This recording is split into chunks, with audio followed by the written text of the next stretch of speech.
السلام علیکم ورحمۃ اللہ وبرکاتہ۔ رب اشرح لی صدری ویسر لی امری واحلل عقدۃ من لسانی یفقہوا قولی۔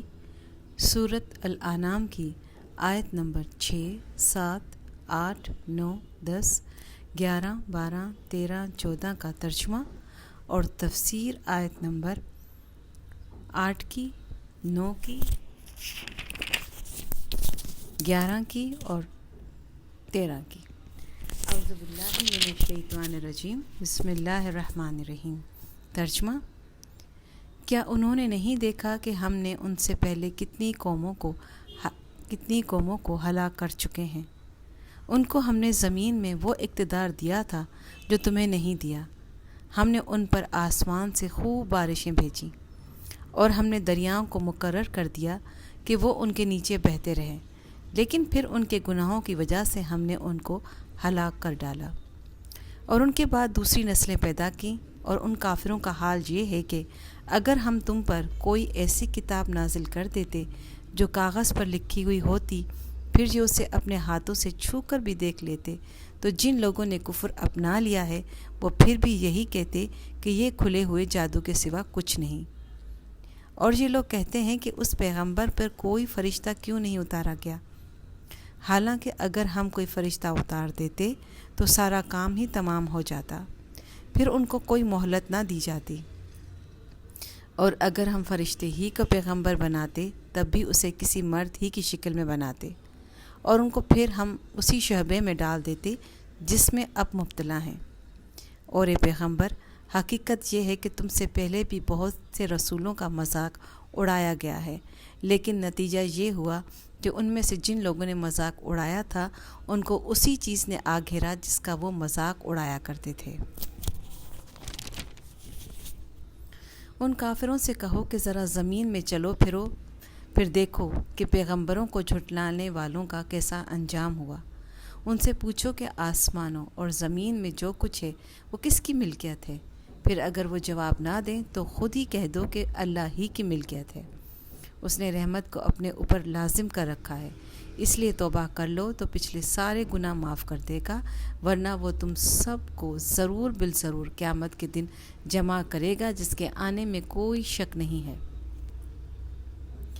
لیکن جن لوگوں نے اپنی جانوں کے لیے گھاٹے کا سودا کر رکھا ہے وہ اس حقیقت پر ایمان نہیں لاتے، اور رات اور دن میں جتنی مخلوقات آرام پاتی ہیں سب اسی کے قبضے میں ہیں، اور وہ ہر بات کو سنتا اور ہر چیز کو جانتا ہے۔ کہہ دو کہ کیا میں اللہ کے سوا کسی اور کو رکھوالا بناؤں، اس اللہ کو چھوڑ کر جو آسمانوں اور زمین کا پیدا کرنے والا ہے اور جو سب کو کھلاتا ہے، کسی سے کھاتا نہیں۔ کہہ دو کہ مجھے یہ حکم دیا گیا ہے کہ فرما برداری میں سب لوگوں سے پہل کرنے والا میں بنوں، اور تم مشرکوں میں ہرگز شامل نہ ہونا۔ تفسیر: یہ دنیا چونکہ انسان کے لیے امتحان کے لیے بنائی گئی ہے، اس لیے انسان سے مطالبہ یہ ہے کہ وہ اپنی عقل سے کام لے کر اللہ تعالیٰ پر اور اس کے بھیجے ہوئے رسولوں پر ایمان لائے۔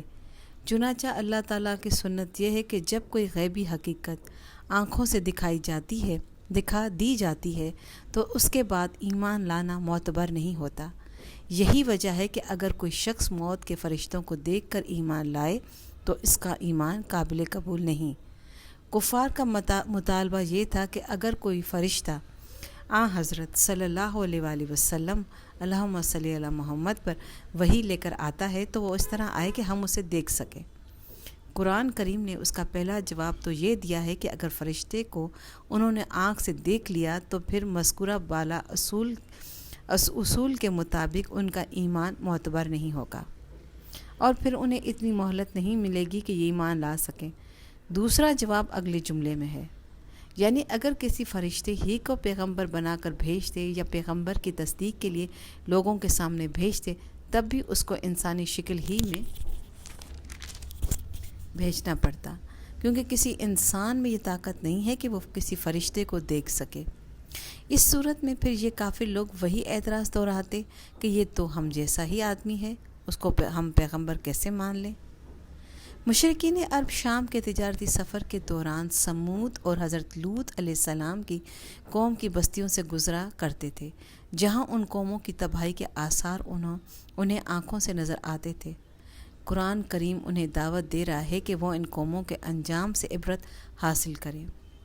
غالباً اشارہ اس طرف ہے کہ رات اور دن کے اوقات میں جب لوگ سوتے ہیں تو دوبارہ بیدار بھی ہو جاتے ہیں۔